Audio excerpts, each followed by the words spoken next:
Yeah, so what's happening? Doing a mini documentary on the great Mark Solomon. Love it. Yeah. Love it. I love that.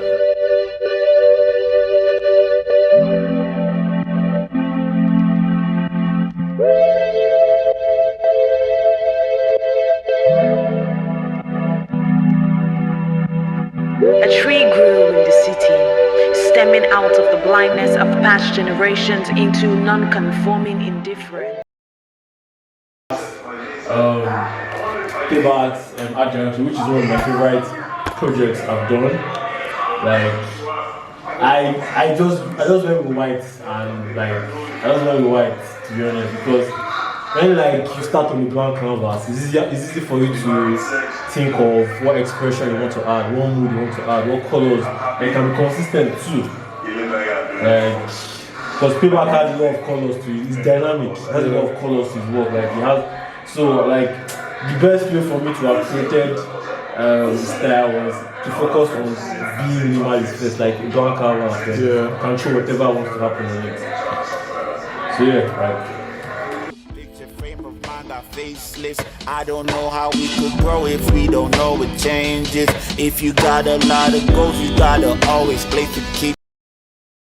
I know most times when you tell somebody, I want to study product design because I actually like merchandising. I like designing stuff that people want to use. Like even if it's just if it's rugs, if it's like trays, if it's shirts, I like to design stuff that people want to use. So when I tell someone that I like to do product design, I'm thinking of product design in the future.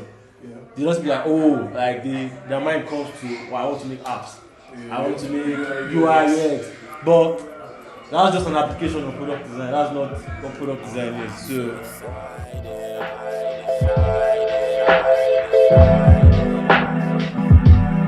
So like, which part of design do you like the most? Because you mentioned like a lot of things. Yeah. That's the thing. What part of design do I like? I feel like it changes. Like, I realize that I like portraits a lot. Like even if it's graphic design, I like where there's a center of attraction. I like minimalism a lot too, but in a way where it's not just minimalism where it's like it's devoid of there's a lot of space. That's people's average look at minimalism. I like when even if it's like basic shapes I will use or like typography, it can be really rich typography, but there's a way it will be set up that there's space to breathe. Gotta pay the price. They say freedom isn't free. Told myself I can't quit. Yeah.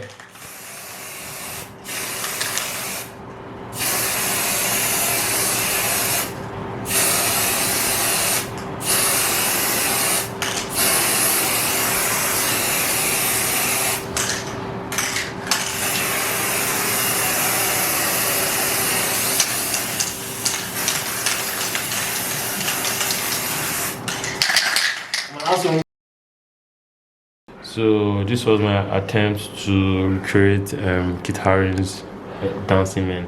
Oh, okay. Yeah. This is nice. You don't have to. You know, when we were younger, like I wish that they told us more that you'd like art doesn't have to be realistic. Yeah, it doesn't have to be realism. Yeah, I really wish that, because when I was doing research and checking out other people's work, like I saw that everyone was just really doing. They just like, so far as your work, so far as your style, like you could do it whatever. You could just draw random circles, and everybody would like it for the fact that you use circles. Like could be dots on the side. Like this, I started to do stuff like about toxic relationships, and it was just easier for me to create stuff like this. I could take pictures and So when you realize that like art did not have to have a particular shape, it is just your interpretation of whatever was going on in your mind, whatever ideas you had. You have to like draw inspiration from these people.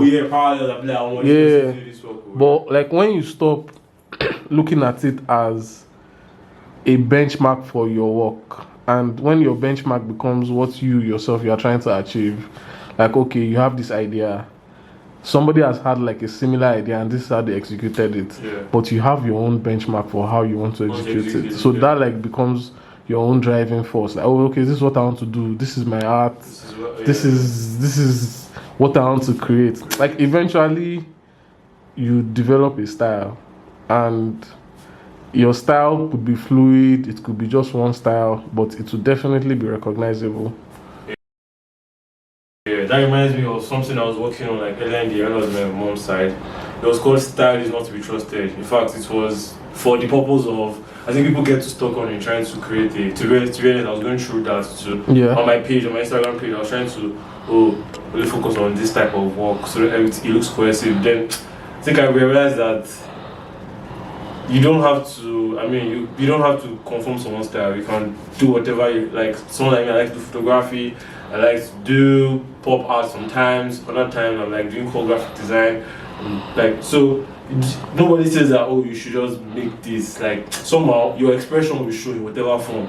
Like, even if it will still show that, oh, you did this, and if it doesn't show, it's still cool regardless, because people will see you exploring new things. It's like you're growing and they're growing with you.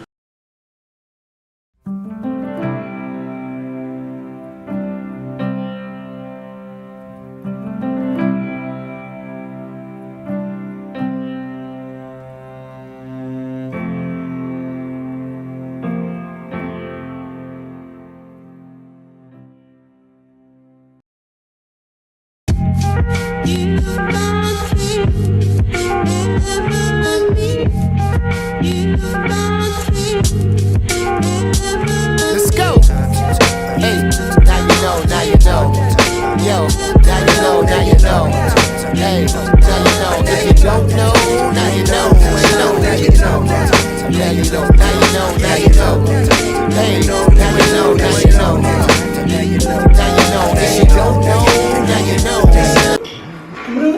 Sure, they play instruments normally. And they play drums and this guy knows how to. Do you still play drums? Actually, I'm not playing anymore. What do you mean by they play drums? But they play drums. I played like last year, I think. You played drums last year. It's the grind, man. It's the grind. That's the way to explain. Like, knowing that, okay, this thing, this is what you have to do, but you have to do it. You have to do design. You have to like create. You have to create.